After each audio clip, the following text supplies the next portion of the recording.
छत्तीसगढ़ में सबसे ज्वलंत आरक्षण के मुद्दे पर अब कैबिनेट की बैठक में संशोधन विधेयक 2022 को मंजूरी दे दी है। आगामी विधानसभा के 1 और 2 दिसंबर को होने वाले विशेष सत्र में इस संशोधन विधेयक को पटल पर रखा जाएगा और चर्चा की जाएगी। संभव है कि यह संशोधन विधेयक सर्वसम्मति से पास भी हो जाएगा, क्योंकि लगातार आरक्षण के मुद्दे पर कांग्रेस के साथ साथ भारतीय जनता पार्टी भी आदिवासियों का समर्थन कर रही है। इस दौरान दोनों ही पार्टियों के बीच कई सियासी बयानबाजी भी देखने को मिल रही है। सियासत भी इस मुद्दे पर जमकर जारी है। देखिए इस रिपोर्ट में।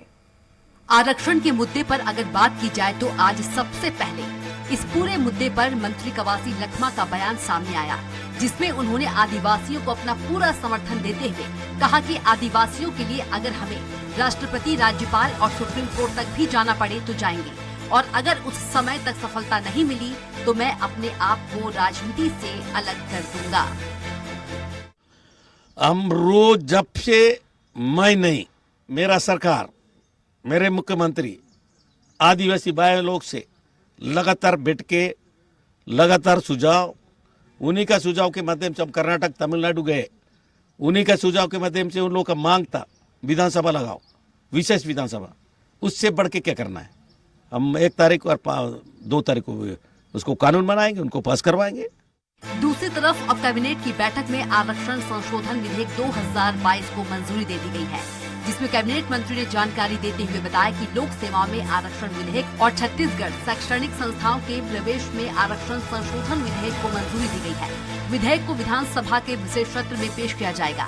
इसके अलावा कैबिनेट में एक राय बनी, अनुसूचित जनजाति को 32%, अनुसूचित जाति को 13%, ओबीसी को 27% और ईडब्ल्यूएस को 4% आरक्षण देने का फैसला किया जाए।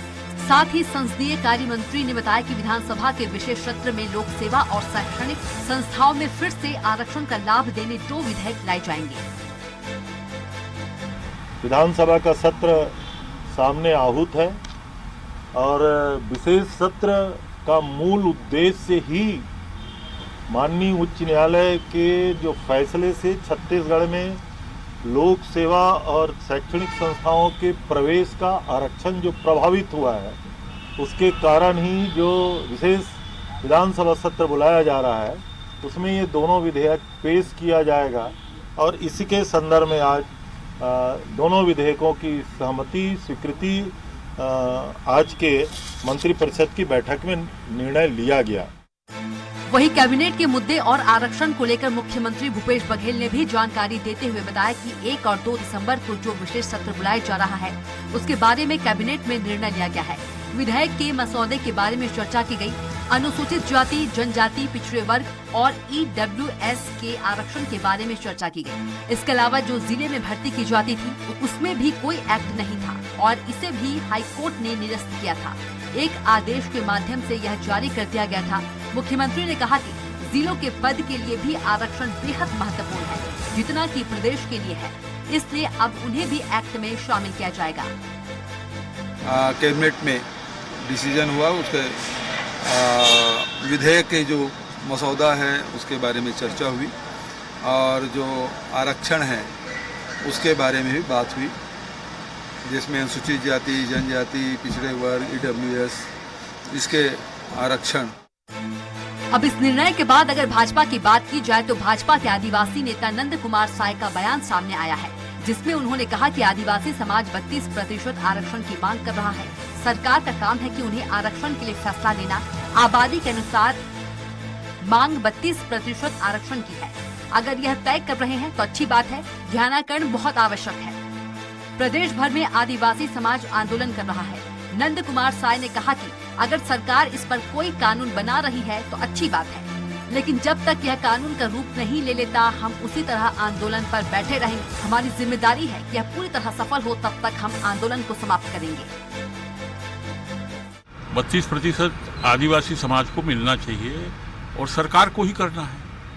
सरकार कैबिनेट में अगर विचार कर रही है तो स्वागत योग्य विषय है, वो अच्छी बात है और वो सदन में जाएगा, पारित होगा।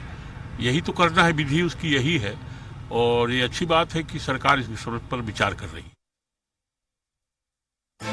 प्रदेश में सियासत का मुद्दा बना हुआ मामला आरक्षण, जिस पर अब कैबिनेट की बैठक में चर्चा के बाद आरक्षण संशोधन विधेयक 2022 को मंजूरी मिल गई है। आगामी विधानसभा के विशेष सत्र से इसे पटल पर रखा जाएगा और क्योंकि दोनों ही पार्टियां इस आरक्षण के समर्थन में हैं, तो विधेयक सर्वसम्मति से पारित भी हो जाएगा। फिलहाल भारतीय जनता पार्टी सरकार के इस निर्णय को सही मान रही है, लेकिन विपक्ष का यह भी कहना है कि जब तक पूरे मुद्दे पर सफलता नहीं मिल जाती, विपक्ष का आदिवासियों के समर्थन में सरकार के खिलाफ विरोध जारी रहेगा। रायपुर से स्वराज एक्सप्रेस के लिए हेमंत शर्मा की रिपोर्ट।